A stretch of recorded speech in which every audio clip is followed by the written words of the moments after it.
siempre bajo este margen del Motagua. Hay otro tema que también ha generado mucho eco y es que Rubilio Castillo, a través de sus plataformas digitales, incluso ha borrado las publicaciones en las cuales él mencionaba su regreso de esta plantilla. Y sucede que dentro de este margen de algunos de los comentarios dentro del club que se oscilaron también sobre comunicaciones exteriores, es la lesión que ha permanecido y que lo tendría imposibilitado, no solamente por esa sanción que tiene a los primeros 3 duelos del fútbol hondureño, sino por una lesión del fémur que también estaría dándose hincapié no solo para impedirle en este torneo, sino una larga actividad como todo el año. Eso se ha manifestado por Rubilio Castillo, que viene de ser legionario en el fútbol asiático en China. Pero ¿qué se sabe hasta este instante? ¿Cuál es la gravedad de la situación médica que tiene el jugador hondureño, quien es un histórico, el máximo anotador también del equipo azul? Tenemos que hablar de esto precisamente con los expertos. Así es. De manera oficial, de parte del Motagua no ha habido ninguna comunicación. Sí. El jugador, como ya bien lo comentaba usted, Erika, ha eliminado de sus cuentas en redes sociales todo lo que lo vincula al Motagua y eso ha dejado muchas interrogantes.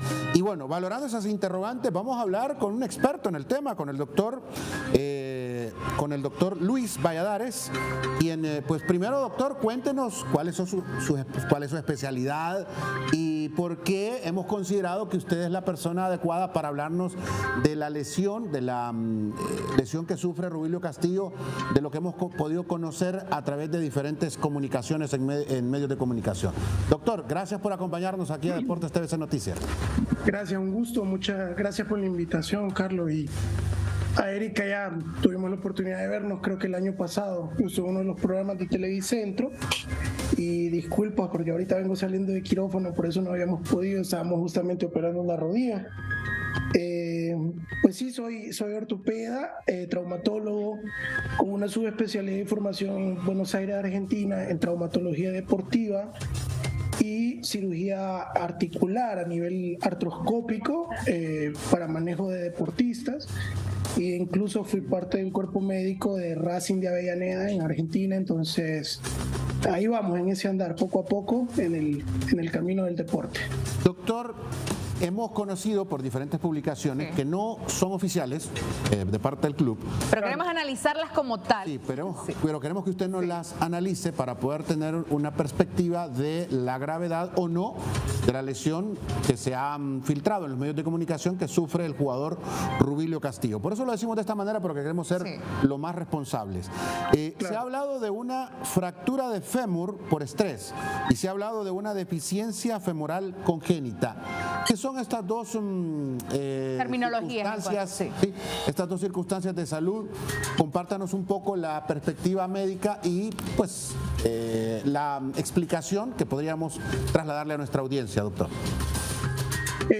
Bueno, mire, en primer lugar, pues vamos a dejar claro aquí que yo creo que hay que respetar la parte de lo que es el cuerpo médico de Motagua. En primer lugar, desconocemos realmente a fondo cuál es el parte médico de la evaluación de este jugador de Rubilio. Lo que sí podemos hablar un poco es acerca de las dos enfermedades o trastornos que usted está mencionando. La parte que habla de la cuestión congénita, eso es algo realmente que se da desde la niñez y no creo que tenga mucho que ver en este caso debido a que el jugador ha venido desarrollando una actividad deportiva por el largo del tiempo. Ahora, si hablamos de una fractura por estrés, eso es muy común en pacientes atletas que generalmente realizan ejercicios o deportes de contacto o colisión o velocistas. Este puede ser el caso del deportista, ya que sabemos que juega como delantero. Lo importante a saber aquí es cuál es la localización de esta lesión. Generalmente se da a nivel de la cadera, pero hay que tener claro y hay que hacer un diagnóstico diferencial de una fractura por estrés con otra enfermedad que se da mucho en el deportista y más que todo el futbolista, que se llama pinzamiento fémoro-acetabular de cadera, y nos dan sintomatología similar. Entonces habría que ver bien los estudios, los cuales no contamos con ellos, no los tenemos a mano, sino que estamos hablando ahorita de las posibles o potenciales eventos datos que estemos desarrollando en el momento. Entonces puede ser una fractura por estrés, y eso es lo que va a conllevar básicamente a un reposo para que esto termine de subsanar. Y estamos hablando de aproximadamente 6 semanas de reposo absoluto, de 6 a 8 semanas, y posteriormente el paciente pues se integra a una rehabilitación progresiva donde pueda volver a jugar. Si es un pinzamiento femoroacetabular, estamos hablando que eso es una enfermedad muy común en el atleta, pero que es muy subdiagnosticada. ¿Qué significa subdiagnosticada? Que presentan un dolor, pero es muy raro se llega al diagnóstico si no estamos muy familiarizados con él. La solución de ese tipo de lesiones es muy rápida, incluso nosotros la realizamos, que es una cirugía artroscópica de cadera, donde se realizan 3 incisiones que son del tamaño de la uña del dedo meñique, introducimos una cámara y resecamos lo que es un fragmentito óseo o del hueso que es similar como a una piedra dentro de la cadera. Se remodela la forma del fémur o de la cadera y el paciente tiene una rehabilitación mucho más rápida que lo que es una fractura por estrés. Doctor, perdón Erika. Doctor, solo para repasar lo que usted decía. Hablamos de 6 a 8 semanas si fuera una fractura de fémur. Y hablamos de un tiempo de recuperación de cuánto si fuera una deficiencia femoral congénita. Si es una deficiencia femoral congénita, habría que ver primero los estudios. Sí. Yo realmente desconozco cuál es el estado actual del jugador, porque eso solo lo maneja el parte médico, claro. Y los que tienen y son los que evalúan a los deportistas. En todo país del mundo se evalúan los deportistas previa contratación y el cuerpo médico es el que establece cuál es el estar del paciente previo a una firma. Por lo menos en la parte formativa que tuve la oportunidad en Argentina, a nosotros nos tocaba hacer todas las evaluaciones de Racing. Un ejemplo está Carbonero, que es delantero de Racing. Él tenía una lesión, se le dijo a la directiva de Racing en su momento, al presidente Víctor Blanco, que había una lesión en el seleccionado colombiano.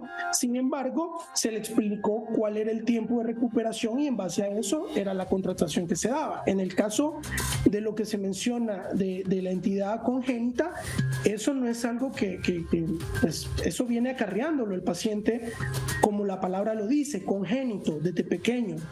Pero vemos que es un futbolista que se ha desarrollado con el pasar del tiempo. Entonces, aquí estamos en 3 escenarios y 3 supuestos. 1, una patología congénita. 2, una fractura por estrés.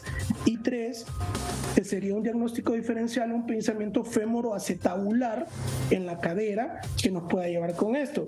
En los 3 casos, yo creo que la primera y la última tendrían una rehabilitación un poco más más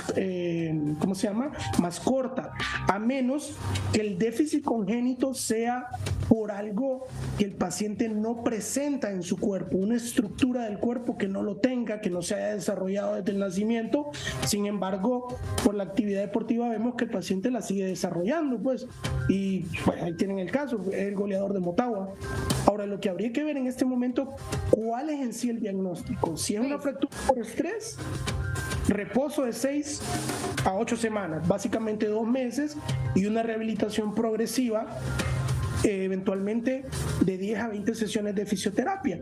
Si es un pinzamiento femoroacetabular, lo que se realiza es una cirugía artroscópica de cadera para remodelar la cabeza de la cadera, que es la que nos permite hacer la movilidad de la pierna, e inmediatamente el dolor cesa y la recuperación. Estamos hablando de 6 semanas, de 3 semanas, que es el cierre de los tejidos o retiro de puntos, y posteriormente el paciente, después de 3 semanas, inicia una rehabilitación. Estos son casos hipotéticos, ¿verdad? Porque realmente el parte médico del futbolista solo lo manejan en expedientes que son por ética, son cuestiones muy propias de lo que es el cuerpo médico de Motagua, del futbolista y de la directiva. Sin embargo, consideramos de que ahí lo que tiene que haber es una comunicación directa entre el cuerpo médico y la directiva, que establezcan el diagnóstico definitivo y cuál es el pronóstico de este deportista, porque recordemos que es un jugador que le ha dado mucho al equipo. Claro. Y si dieron autorización de entrada, pues por algo ha de ser. Luis, y dentro de esa misma órbita que nos está ilustrando, aquí son situaciones hipotéticas que hemos estado entablando porque no sabemos el principal punto que usted nos acaba de mencionar, la localización de la gravedad de su lesión, porque todo se ha manejado bajo un escepticismo. Pero, ¿cuál es el momento lo que más podría ser más agravado para un futbolista dentro de esta situación del fémur de llegar a darse una lesión más de 2 meses de recuperación? Porque algunos entablan de que el problema del contrato que se llevó a cabo con el futbolista es de que se dio el visto bueno de su condición médica. Pero si llegara a ser más de ese tiempo, ¿cuál podría ser una situación de agravio dentro del fémur, dentro de una lesión para un futbolista? Ok, recordemos, el fémur en sí es el hueso largo de la pierna, el miembro inferior, el muslo, para que lo entendamos. Tiene 2 extremos, la cadera, que es la que une la pierna a la zona central, a la pelvis, y es ahí donde se da la mayor cantidad de casos de fracturas por estrés. Esa es la zona que mayor caso presenta de fractura por estrés. El segundo punto del pinzamiento femoroacetabular, que se puede confundir con una fractura por estrés, se da en esa misma zona. La siguiente zona de carga que puede generar una fractura por estrés es la parte del fémur que se une o básicamente que forma la rodilla, la que conforma la rodilla, la unión. Entonces, si es ahí, estamos hablando que son 2 zonas de carga. La rodilla soporta la mayor parte del peso de las personas, no solo de los deportistas. Y si hablamos de que hay ausencia de formación de estructuras, pueden ser ligamentos, pueden ser algunos tendones, pueden ser algunas variantes en la anatomía del paciente. Pero vuelvo y repito, si el paciente lo que tiene es una ausencia, eso no es de ahorita, pues eso es algo que viene acarreando el paciente de nacimiento. No es de que ahorita lo identificamos, sino que probablemente él ha seguido su desarrollo así. Ahora, si es la fractura que usted menciona, pues probablemente son máximo 8 semanas de reposo, estamos hablando de 2 meses, y la rehabilitación como una fractura. Llámese que las fracturas por estrés no son fracturas completas, por ende la recuperación es más rápida que una fractura convencional, que es la que todos estamos acostumbrados a conocer. Doctor,